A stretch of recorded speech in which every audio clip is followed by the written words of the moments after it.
Like share and subscribe, और कृपया करके इस चैनल को बढ़ाने के लिए आप इसको सब्सक्राइब कीजिए, साथ साथ अपने दोस्तों के बीच में भी इसको शेयर जरूर कीजिए। धन्यवाद। कल पाकिस्तान में एक बहुत बड़ा आतंकी हमला हुआ है। पाकिस्तान के सुरक्षा बलों ने शुक्रवार को कराची शहर में पुलिस मुख्यालय पर हमला करने वाले 5 आतंकियों को मार गिराया है। पाक मीडिया के मुताबिक पाकिस्तान तालिबान द्वारा किए गए इस हमले में एक पुलिस अधिकारी समेत 4 लोग मारे गए, जबकि पाक रेंजर्स समेत 18 लोग घायल हुए हैं।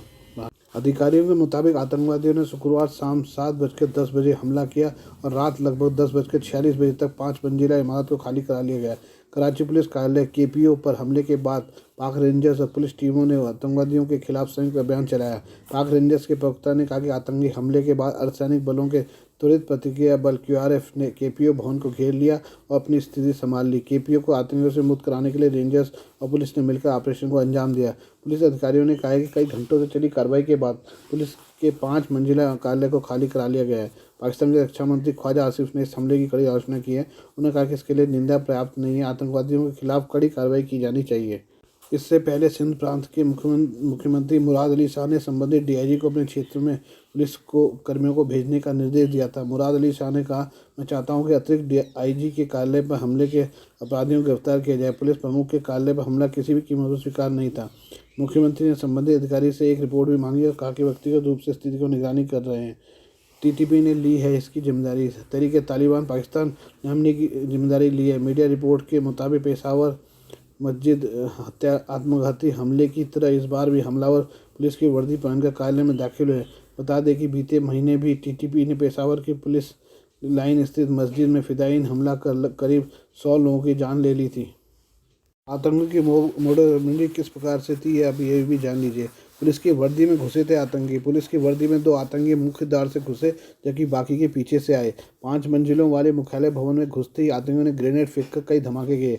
कराची के पुलिस प्रमुख जावेद आलम उर्दू ने आतंकी हमले की पुष्टि की है। बताया कुछ ही देर में पुलिस अधिकारी बलों ने जवानों ने जवाबी कार्रवाई शुरू कर दी थी। इसके बाद पूरे इलाके को घेर लिया गया और मुख्यालय के नज़दीक की सड़कों का यातायात रोक दिया गया था। पाकिस्तान में टीटीपी के नवंबर 2022 में युद्ध विराम खत्म करने के बाद से लगातार पुलिस और आम पब्लिक पर हमले हो रहे हैं। निर्वाचन आयोग ने उद्धव ठाकरे के नेतृत्व वाली शिवसेना को मशाल चुनाव चिन्ह आवंटित किया है। आयोग ने धार्मिक अर्थों का हवाला देते हुए चुनाव चिन्ह के रूप में त्रिशूल की मांग करने के उद्धव गुट के दावे को खारिज कर दिया। शिवसेना के प्रतिद्वंदी गुटों के बीच विवाद को लेकर निर्वाचन आयोग ने सोमवार को एक आदेश जारी कर उद्धव ठाकरे गुट के लिए पार्टी के नाम के रूप में शिवसेना उद्धव बाला साहेब ठाकरे नाम आवंटित किया, जबकि एकनाथ शिंदे के गुट को बाला साहेबांची शिवसेना नाम आवंटित किया है। आयोग ने धार्मिक अर्थों का हवाला देते हुए शिवसेना के प्रतिद्वंदी गुटों द्वारा त्रिशूल और गदा को चुनाव चिन्ह के रूप में आवंटित किए जाने के दावे को भी खारिज कर दिया। निर्वाचन आयोग ने यह भी बताया कि दोनों धड़ों द्वारा मांगा गया उगता सूरज चुनाव चिन्ह तमिलनाडु और पांडिचेरी में द्रविड़ मुनेत्र कड़गम द्रमुक के लिए आरक्षित था। आयोग ने शिंदे गुट से मंगलवार सुबह 10 बजे 3 चुनाव चिन्हों की सूची दाखिल करने को कहा। समझा जाता है कि मुख्य चुनाव आयुक्त ने राजनीतिक दलों को धार्मिक अर्थ रखने वाले चुनाव चिन्ह आवंटित करने। शिवसेना के प्रतिद्वंदी गुटों में से दोनों ने त्रिशूल और उगता सूर्य को चुनाव चिन्ह के रूप में आवंटित करने की मांग की थी। शिंदे ने उद्धव ठाकरे के नेतृत्व के खिलाफ बगावत करते हुए दावा किया था कि उनके पास शिवसेना के 55 में से 40 विधायकों और 18 लोकसभा सदस्यों में से 12 का समर्थन प्राप्त है। उद्धव के इस्तीफे के बाद शिंदे ने भाजपा की मदद से सरकार बनाते हुए मुख्यमंत्री पद की शपथ ली थी। जब से चीन ने नेपाल में अपने पैर पसारे हैं, तब से अमेरिका और भारत जो है कि नेपाल को बचाने में लगे हुए हैं। आइए अब जानते हैं इसके बारे में कि नेपाल में क्या हो रहा है। हाल के हफ्तों में अमेरिका के 3 बड़े अधिकारियों ने नेपाल की यात्रा की। इस बीच भारत के विदेश सचिव विनय मोहन क्वात्रा भी 2 दिन की यात्रा पर नेपाल आए। इन यात्राओं को लेकर यहाँ कूटनीतिक और राजनीतिक हलकों में गर्मागर्म चर्चा जारी है। अंतर्राष्ट्रीय कूटनीति में अचानक नेपाल को मिल रही असाधारण अहमियत के कारणों को समझने की यहाँ कोशिश की जा रही है। अमेरिका की विदेश उपमंत्री विक्टोरिया नुलैंड, यूएस एड की प्रमुख समांथा पावर और अमेरिकी विदेश मंत्रालय में दक्षिण और मध्य एशियाई मामलों की प्रभारी आफरीन अख्तर ने 3 हफ्तों के अंदर नेपाल का दौरा किया है। अख्तर इसी बुधवार को 2 दिन रहने के बाद यहाँ से रवाना हुई हैं। नेपाल के विदेश मंत्रालय के एक वरिष्ठ अधिकारी ने इस बारे में कहा है। अमेरिकी अधिकारियों ने खुद हमसे उनसे आमंत्रित करने को कहा। हमने आमंत्रण नहीं भेजा था। वे अपनी सुविधा से यहाँ आए और अपनी चिंताओं और शिकायतों की जानकारी हमें दी। अखबार काठमांडू पोस्ट में छपी एक रिपोर्ट के मुताबिक यहाँ सरकारी अधिकारियों के साथ अपनी बैठक के दौरान अमेरिकी अधिकारियों ने पूछा कि नेपाल अमेरिका के स्टेट पार्टनरशिप प्रोग्राम में शामिल क्यों नहीं हुआ। एसपीपी में शामिल न होने का फैसला पूर्व शेर बहादुर देववा सरकार के समय किया गया था। इसके अलावा अमेरिकी अधिकारियों ने परोक्ष रूप से चीन को लेकर आगाह भी किया। न्यूजीलैंड ने प्रेस कॉन्फ्रेंस में कहा कि नेपाल को पड़ोसी देशों से संबंध बनाते वक्त अपनी संप्रभुता की रक्षा करनी चाहिए। साफ तौर पर उनका इशारा चीन की तरफ था। इसके अलावा अमेरिकी अधिकारियों ने यूक्रेन युद्ध समेत कई अंतर्राष्ट्रीय मसलों पर नेपाल का समर्थन मांगा। इस बारे में नेपाल के अधिकारियों ने मीडिया से कहा कि संयुक्त राष्ट्र में लाए जाने वाले प्रस्तावों आदि जैसे मसलों पर किसका समर्थन या विरोध किया जाए, इस बारे में फैसला नेपाल अपनी कसौटी के आधार पर करता है। इस बीच ऐसे संकेत मिले हैं कि जल्द ही अमेरिका की राष्ट्रीय सुरक्षा परिषद में दक्षिण एशिया मामलों के वरिष्ठ निदेशक रियर एडमिरल एलिन लोबेचर भी नेपाल आएंगे। नेपाल के कूटनीतिक विशेषज्ञों के मुताबिक नेपाल में नई सरकार बनने के कारण अमेरिकी अधिकारी लगातार काठमांडू की यात्रा कर रहे हैं। पूर्व राजदूत अर्जुन कार्की ने कहा है कि आम चिंताएं जताने के अलावा अमेरिकी लोकतंत्र, मानव अधिकारों, शरणार्थी अधिकारों आदि को लेकर भी आवाज़ उठाता रहा है। साथ ही वह नेपाल में राजतंत्र के बाद लंबी खींच रही न्याय प्रक्रिया और अमेरिकी सहायता से चलने वाली परियोजनाओं को समय पर पूरा करने को लेकर भी चिंतित है। अमेरिका जानना चाहता है कि नेपाल की नई सरकार कैसी नीति अपनाएगी। अरबपति निवेशक जॉर्ज सोरोस अदानी हिंडनबर्ग मुद्दे पर पीएम नरेंद्र मोदी पर टिप्पणी के बाद से ही चर्चा में है। मोदी सरकार के मंत्रियों ने सोरोस की भारतीय लोकतंत्र को लेकर की गई टिप्पणी पर नाराजगी जाहिर की है। वहीं विपक्ष ने भी सोरोस पर निशाना साधा है। इस बीच अपने सीधे और स्पष्ट तर्कों से भारत की विदेश नीति का परिदृश्य रखने वाले विदेश मंत्री एस जयशंकर ने सोरोस के बयान को लेकर टिप्पणी की है। विदेश मंत्री जयशंकर ने कहा है, सोरोस मानते हैं कि भारत एक लोकतांत्रिक देश है, लेकिन प्रधानमंत्री लोकतांत्रिक नहीं है। कुछ समय पहले ही उन्होंने हम पर आरोप लगाया था कि हम करोड़ों मुस्लिमों की नागरिकता छीनने की कोशिश कर रहे हैं, जो कि जाहिर तौर पर नहीं हुआ। मैं कह सकता हूं कि मिस्टर सोरोस एक बुजुर्ग, अमीर और राय रखने वाले व्यक्ति हैं, जो कि अभी भी न्यूयॉर्क में बैठे हैं और सोचते हैं कि उनके विचारों से फैसला होना चाहिए कि पूरी दुनिया कैसे चलेगी। जयशंकर ने आगे कहा, मैं सोरोस को सिर्फ बुजुर्ग, अमीर और राय रखने वाला कहकर रुक सकता हूँ, लेकिन वे बुजुर्ग, अमीर और राय रखने वाले के साथ खतरनाक भी हैं। जब ऐसे लोग और संस्थान विचार रखते हैं तो अपने संसाधनों को नैरेटिव गढ़ने में लगा देते हैं। जयशंकर ने कहा, सोरोस जैसे लोगों को लगता है कि चुनाव तभी अच्छे हैं जब उनकी पसंद का व्यक्ति जीत जाए, लेकिन अगर चुनाव का नतीजा कुछ और होता है तो वो उस देश के लोकतंत्र को त्रुटिपूर्ण करने लगते हैं, और यह सब एक खुले समाज की वकालत करने के नाम पर किया जाता है। भारत के लोकतंत्र पर भी की टिप्पणी। भारत के विदेश मंत्री ने लोकतंत्र पर अपनी राय रखते हुए कहा, आज जब मैं अपने लोकतंत्र को देखता हूँ, यहाँ पर मतदाताओं की भागीदारी जो कि अभूतपूर्व है, चुनाव के नतीजे जो कि निर्णायक हैं, चुनावी प्रक्रिया जिस पर सवाल नहीं उठते, हम वह देश नहीं है जहाँ चुनाव के बाद इसे चुनौती देने के लिए कोई कोर्ट जाता है। भारत के विदेश मंत्री एस जयशंकर ऑस्ट्रेलिया दौरे पर यहाँ शनिवार को उन्होंने प्रधानमंत्री एंथनी एल्बनीज़ से मुलाकात की। इसके अलावा जयशंकर ने ऑस्ट्रेलिया की विदेश मंत्री पेनी वोंग से भी कूटनीतिक मुद्दों पर चर्चा की। जयशंकर के इस दौरे के बीच ऑस्ट्रेलिया में रहने वाले भारतीय हिंदू समुदाय ने उनसे मंदिरों पर बढ़ते हमलों के मुद्दे को उठाने को कहा है। लोगों ने अपील की है कि जयशंकर को इस मामले में एल्बनीज़ सरकार से बात कर कड़ी कार्रवाई की मांग करनी चाहिए। क्या बोले ऑस्ट्रेलिया में रहने वाले भारतीय।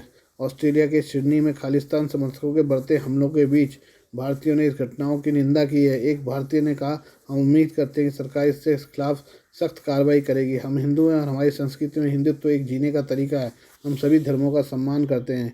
एक युवक ने कहा, जब भी मंदिरों पर हमले से जुड़ी घटनाओं का जिक्र सुनते हैं तो यह हमें चिंता में डाल देता है।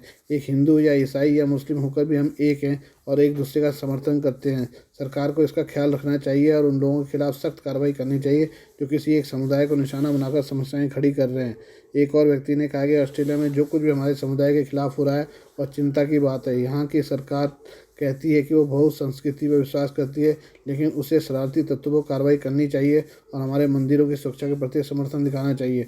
गौरतलब है कि ऑस्ट्रेलिया में बीते कुछ दिनों में खालिस्तान समर्थकों की तरफ से हिंदू मंदिरों और हिंदू समुदाय को निशाना बनाए जाने की घटना सामने आई है। सबसे ताज़ा मामला ब्रिस्बेन से आया है, जहाँ खुद को खालिस्तान समर्थक बताने वाले लोगों ने गायत्री मंदिर प्रशासन को धमकी दी है और खालिस्तान जिंदाबाद के नारे लगाने के लिए कहा। इस घटना के बाद मंदिर की सुरक्षा बढ़ा दी गई। हालांकि हिंदू मंदिर को धमकी या उस पर हमले की यह पर कोई पहली घटना नहीं है। इससे पहले ऑस्ट्रेलिया के विक्टोरिया में खालिस्तान समर्थकों ने एक मंदिर की बाउंड्री पर भारत विरोधी नारे लिख दिए थे। इससे पहले बीते दिनों में ऑस्ट्रेलिया में 3 अलग अलग मंदिरों में तोड़फोड़ की घटनाएं सामने आ चुकी हैं। दौड़ती भागती जीवन शैली और कोरोना जैसी संक्रामक बीमारियों के बाद हृदय रोगियों में तेजी आ रही है। अचानक दिल का दौरा लोगों की जान ले रहा है। इसके बचाव में अब हृदय रोगियों के लिए IIT कानपुर के वैज्ञानिकों और हृदय रोग विशेषज्ञों ने मिलकर कृत्रिम दिल तैयार किया है, जिससे हृदय का प्रत्यारोपण हो सकेगा।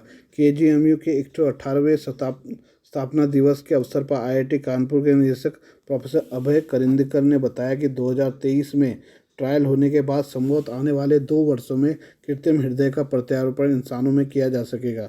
IIT कानपुर और हृदय रोग विशेषज्ञ ने मिलकर तैयार किया कृत्रिम दिल। प्रोफेसर अभय करिंदकर ने कहा कि संस्थान के 10 वैज्ञानिक और चिकित्सकों की टीम ने कृत्रिम दिल तैयार किया है। आने वाले फरवरी से पहले फेज का ट्रायल शुरू किया जाएगा। कृत्रिम हृदय का उद्देश्य शरीर में खून को सही रूप से सभी अंगों तक पहुंचाना होगा। यदि कामयाबी मिलती है तो इससे प्रत्यारोपण भी किया जा सकेगा। हालांकि वर्तमान में अभी इसमें काम चल रहा है। प्रोफेसर अभय ने कहा कि कोरोना काल ने हमें कई तरह से मजबूत बनाया है। भारत में चिकित्सकों और वैज्ञानिकों ने मिलकर इलाज की कई नई तकनीक तैयार की हैं और संक्रमितों की जान बचाई है। विदेशों से 10 से 12 लाख रुपए में आने वाले वेंटिलेटर को महज 90 दिन में तैयार कर सिर्फ 2.5 लाख रुपए में ही भारत के वैज्ञानिकों को उपलब्ध कराया है। अभी भी इलाज में इस्तेमाल होने वाले उपकरणों पर और अधिक काम करने की आवश्यकता है। देश में सिर्फ 20% उपकरण ही तैयार होते हैं। 80% इम्प्लांट विदेशों से लाए जाते हैं। इनमें सबसे ज़्यादा उपकरण दिल के मरीजों के लिए होते हैं। इस ओर काम करने की ज़रूरत है। देश में चिकित्सकों और स्वास्थ्यकर्मियों को भारी कमी। प्रोफेसर अभय ने देश में चिकित्सकों और स्वास्थ्यकर्मियों की कम संख्या पर भी चिंता व्यक्त की है। उन्होंने कहा कि 1000 व्यक्तियों में सिर्फ 0.8 चिकित्सक ही हैं। इस कमी को तकनीक से हल किया जा सकता है। इसके लिए आर्टिफिशियल इंटेलिजेंस, टेलीमेडिसिन, संजीवनी और फार्मेसी जैसी तकनीक को बढ़ाकर 5G से जोड़ा जा सकता है, जिससे अधिक से अधिक मरीजों को समुचित इलाज मिल सके। गुजरात में वडोदरा शहर के बीचों बीच स्थित ऐतिहासिक सुरसागर तालाब में स्थापित सोने से मढ़ी हुई प्रतिष्ठित भगवान शिव की मूर्ति की झलक देखी है। ऐसे में कम ही लोग इसमें इस्तेमाल किए गए सोने की मात्रा और मूल्य के बारे में जानते हैं। मीडिया रिपोर्ट के अनुसार सर्वेश्वर महादेव की जमीन को स्वर्णिम बनाने के लिए पिछले 2 साल पहले पहल शुरू की थी, जहां ये पहले वडोदरा के मांजलपुर से विधायक योगेश पटेल ने शुरू की थी। हालांकि मूर्ति को स्थापित करने और सोने चढ़ाने का काम करने वाले ट्रस्ट ने अब खुलासा किया है। जानकारी के अनुसार ट्रस्ट ने बताया कि इसमें करीब 12 करोड़ रुपए का सोना इस्तेमाल हुआ है। मंजलपुर के विधायक योगेश पटेल ने कहा कि मूर्ति पर पिछले 1.5 साल की मेहनत के बाद विशेष तकनीक से सोने का लेप चढ़ाया गया है। मूर्ति को पूरी तरह से स्वर्णिम बनाने में 17.5 किलोग्राम सोना लगा है। दरअसल स्वर्ण संकल्प फाउंडेशन ट्रस्ट ने सर्वेश्वर महादेव की प्रतिमा पर सोने का लेप चढ़ाने का काम शुरू करवाया था। 2002 में मूर्ति बनकर हुई थी तैयार।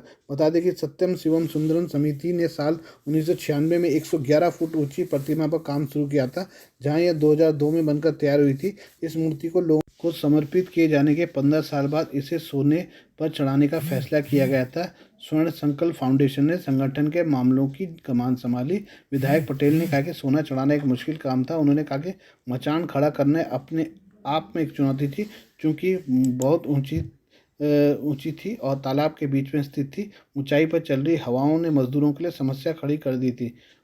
दरअसल मूर्ति में सोने की परत चढ़ाने के लिए सबसे पहले केमिकल से साफ कर जिंक चढ़ाया जाता था। उसके बाद उस पर तांबे का लेप किया जाता था। आखिर में उस पर सोने का लेप किया जाता था। हालांकि स्वर्ण संकल्प फाउंडेशन संगठन को इस नए काम के लिए अच्छा दान मिला। विधायक योगेश पटेल ने खुलासा किया कि मूर्ति को सोने से मढ़ाने में 17.5 किलो सोने का इस्तेमाल किया गया है, जिसका CM गुजरात 18 फरवरी को लोकार्पण करेंगे। आज का गोल्ड रेट भारत में इस प्रकार से है। 22 कैरेट का गोल्ड 10 ग्राम का 52,200 रुपये का है और 24 कैरेट गोल्ड का रेट 10 ग्राम का 56,950 रुपये है।